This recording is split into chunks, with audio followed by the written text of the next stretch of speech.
मुख्यमंत्री पत्नी संग पहुंचे सिरमटोली सरना स्थल। रैंप को लेकर हुआ पुरजोर विरोध। सरहुल के बीच मुख्यमंत्री हेमंत सोरेन भी सिरमटोली सरना स्थल पहुंचे। वहां अपनी पत्नी कल्पना सोरेन के साथ वहां पहुंचे थे। दोनों पारंपरिक परिधान में सरना स्थल पहुंचे। दोनों ने साथ में पूजा कर राज्य की खुशहाली की कामना की। हालांकि इस दौरान मुख्यमंत्री बहुत देर तक सरना स्थल पर नहीं रुके, क्योंकि एक असहज करने वाली स्थिति भी उत्पन्न हो गई। दरअसल मुख्यमंत्री हेमंत सोरेन के पहुंचते ही वहां मौजूद लोगों की तरफ से विरोध के स्वर उठने लगे। यह विरोध सिरमटोली रैंप को लेकर किया जाने लगा। वहां मौजूद आदिवासी समाज के लोगों का कहना है कि यह रैंप उनकी आस्था पर चोट है। गौरतलब है कि डोरंडा से सिरमटोली तक फ्लाईओवर बनाया जा रहा है, जहां इस फ्लाईओवर का रैंप पुल से नीचे उतर रहा है। वहीं सरना स्थल का मुख्य द्वार भी है। सरहुल के दिन आदिवासी समुदाय के लोग जुलूस की शक्ल में इस सरना स्थल पर पहुंचते हैं। ऐसे में कई आदिवासी संगठन इस फ्लाईओवर को लेकर नाराज हैं। मुख्यमंत्री ने सरहुल पर 2 दिन राजकीय अवकाश किया घोषित। अब झारखंड में सरहुल के मौके पर 2 दिनों की छुट्टी रहेगी। 1 दिन की जगह अब इसे 2 दिनों का राजकीय छुट्टी घोषित किया गया है। मुख्यमंत्री हेमंत सोरेन ने राज्य के लोगों को सरहुल के मौके पर खुशखबरी दी है। उन्होंने अपने सोशल अकाउंट एक्स पर 2 दिन की राजकीय छुट्टी घोषित करने की बात कही है। मुख्यमंत्री हेमंत सोरेन ने अपने एक्स अकाउंट पर लिखा कि पिछले कई वर्षों से सरहुल के अवसर पर 2 दिन की राजकीय छुट्टी की मांग उठ रही थी। आदिवासी समाज के इस महान पर्व को देखते हुए मैंने इस वर्ष से 2 दिन का राजकीय छुट्टी घोषित किया है। झारखंड की संस्कृति एवं परंपराओं को गौरवशाली धरोहर को हम सहेजते आए हैं और सदैव सहेजेंगे। मुख्यमंत्री हेमंत सोरेन ने पत्नी कल्पना सोरेन के साथ आज प्राकृतिक पर्व सरहुल के अवसर पर सरना स्थल सिरमटोली में आयोजित पूजन कार्यक्रम में सम्मिलित हुए। इस दौरान उन्होंने यहां पारंपरिक विधि विधान से पूजा अर्चना कर राज्य के सर्वांगीण विकास, सुख समृद्धि और शांति की कामना की। रामदास सोरेन ने कहा, जल सहियाओं को अब हर माह दिए जाएंगे 2000 रुपये। पूर्वी सिंहभूम जिले के गालोडी के महुलिया आंचलिक मैदान में सोमवार को जल सहिया संघ का जिला स्तरीय मिलन समारोह सह महिला दिवस समारोह आयोजित किया गया। समारोह में मुख्य अतिथि स्कूली शिक्षा मंत्री रामदास सोरेन ने कहा कि पहले महिलाएं केवल घरेलू कार्यों तक सीमित रहती थीं, लेकिन सरकार ने उन्हें आगे बढ़ने का अवसर प्रदान किया है। मुख्यमंत्री हेमंत सोरेन के नेतृत्व में मैया सम्मान योजना के तहत महिलाओं को उचित सम्मान दिया गया है। सरकार ने जिले की जलसहियाओं को उनके गांवों में विकास कार्य करने का अवसर प्रदान किया है। पहले जलसहियाओं को 1100 रुपये मानदेय मिलता था, जिसे बढ़ाकर 2000 रुपये कर दिया गया है। अप्रैल से बढ़ा हुआ मानदेय मिलेगा। साथ ही जलसहियाओं को 12000 रुपये डीबीटी के माध्यम से मोबाइल खरीदने के लिए भेजे गए हैं और सभी को 2 जोड़ी यूनिफॉर्म भी उपलब्ध कराई गई है। मंत्री ने यह भी कहा कि बजट सत्र के कारण मानदेय राशि रुकी हुई थी, जिसे अप्रैल में भुगतान किया जाएगा। सरकार भविष्य में भी जलसहियाओं को उचित सम्मान देने के लिए प्रतिबद्ध है। डायन की शक में पोते ने की दादी की हत्या। सरायकेला में एक दर्दनाक मामला सामने आया है। यहाँ अंधविश्वास में एक पोते ने अपनी दादी की हत्या कर दी।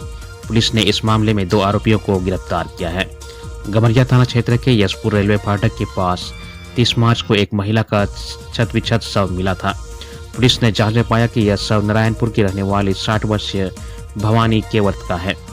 एसडीपीओ समित सवैया के अनुसार एसपी के निर्देश पर विशेष जांच दल का गठन किया गया। जांच में भौतिक और तकनीकी साक्ष्यों के आधार पर मृतका के पोते के लक्ष्मण केवट और उसके दोस्त चंदन केवट को गिरफ्तार किया गया। जांच में पता चला कि लक्ष्मण अपनी दादी को डायन मानता था। इसी कारण उसने अपने दोस्त चंदन के साथ मिलकर हत्या की योजना बनाई। दोनों ने धारदार हथियार से हमला कर महिला की जान ले ली।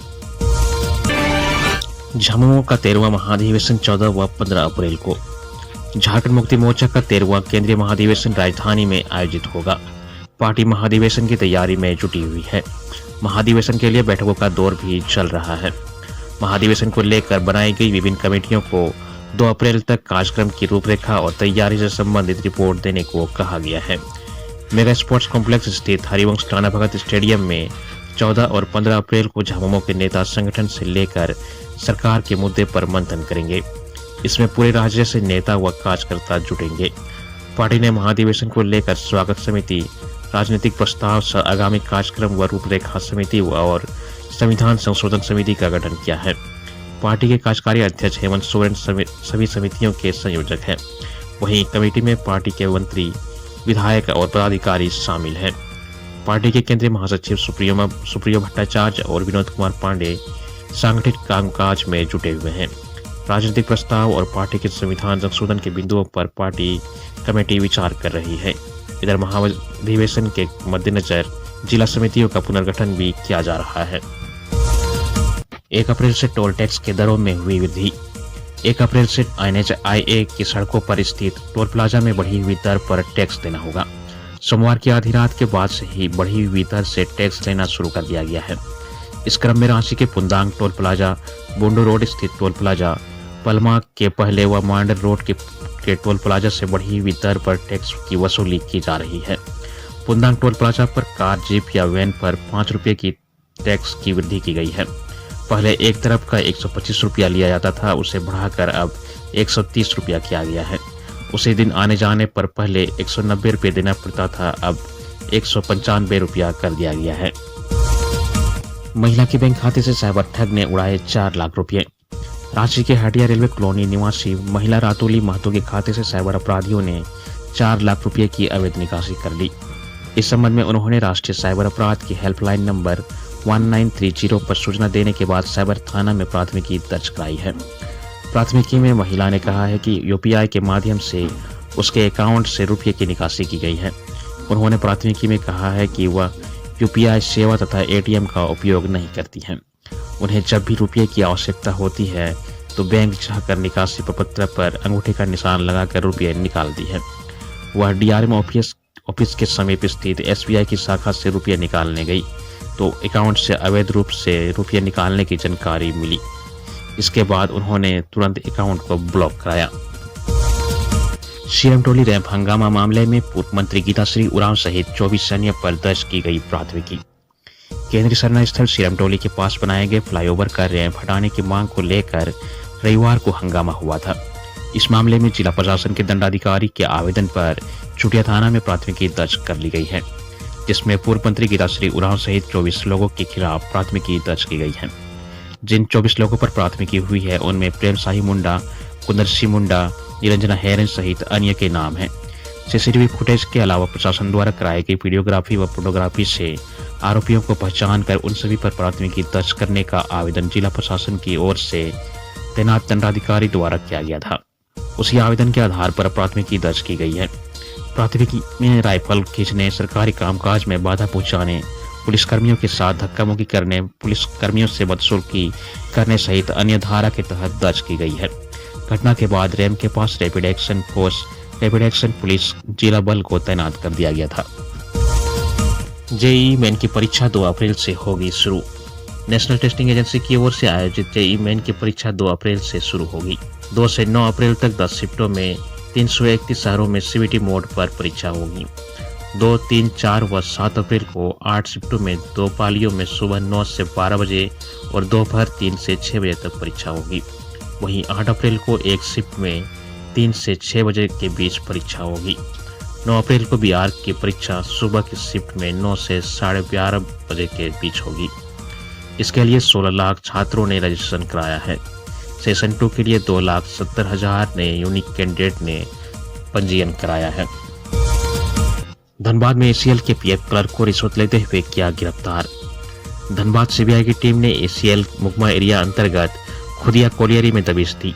टीम ने कार्मिक विभाग में कार्यरत PF क्लर्क अरविंद कुमार राय एवं उनके अधीनस्थ काम करने वाले ACL कर्मी शीतल बावरी को 15,000 रुपये रिश्वत लेते हुए रंगे हाथ गिरफ्तार किया।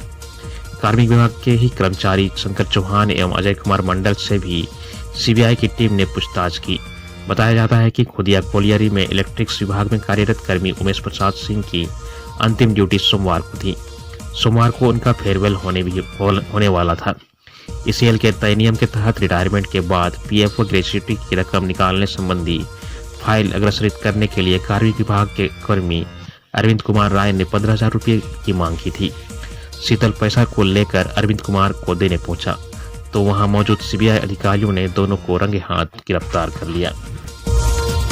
निजी विद्यालय में पुनर्नामांकन फी लेने पर 2.5 लाख तक लग सकती है जुर्माना।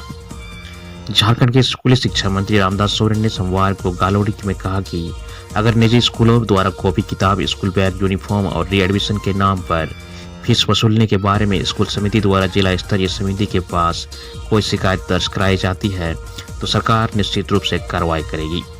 मनमानी करने वाले निजी स्कूलों पर 50,000 से 2.5 लाख रुपए तक जुर्माना वसूला जाएगा।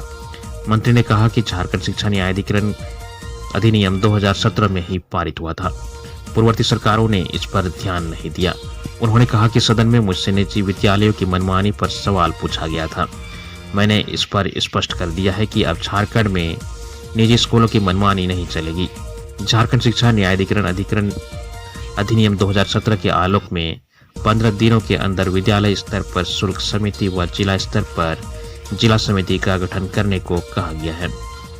विद्यालय स्तर पर शुल्क निर्धारण के लिए गठित कमेटी में बच्चों के अभिभावक के साथ शिक्षक भी शामिल होंगे। बाजार दर पर कोयले की रॉयल्टी वसूलेगी झारखंड सरकार। झारखंड सरकार 1 अप्रैल से खनिजों की रॉयल्टी व सेस में बड़ा बदलाव करने जा रही है। सरकार 1 अप्रैल से कोयले पर बाजार दर के अनुसार रॉयल्टी वसूलेगी। पावर प्लांट हो या बाजार में बेचा जाने वाला कोयला, सब पर एक समान बाजार दर पर ही रॉयल्टी दी जाएगी। बताया गया है कि इसका सबसे अधिक प्रभाव कोल इंडिया की कंपनी CCL, BCCL और ECL पर पड़ेगा। इनके द्वारा उत्पादित 85% कोयला पावर प्लांटों को बेचा जाता है, जिसकी रॉयल्टी दर बाजार दर से कम होती है, पर अब एक समान दर से रॉयल्टी वसूली जाएगी। राज्य सरकार अन्य प्रतिष्ठानों को दिए जाने वाले कोयले के मूल्य के आधार पर ही पावर प्लांटों को बेचे जाने वाले कोयले पर भी रॉयल्टी दर तय दर पर वसूली करेगी। इसके लिए प्रक्रिया में बदलाव किया गया है। खान विभाग ने संकल्प भी जारी कर दिया है, जो 1 अप्रैल 2025 से प्रभावी होगा।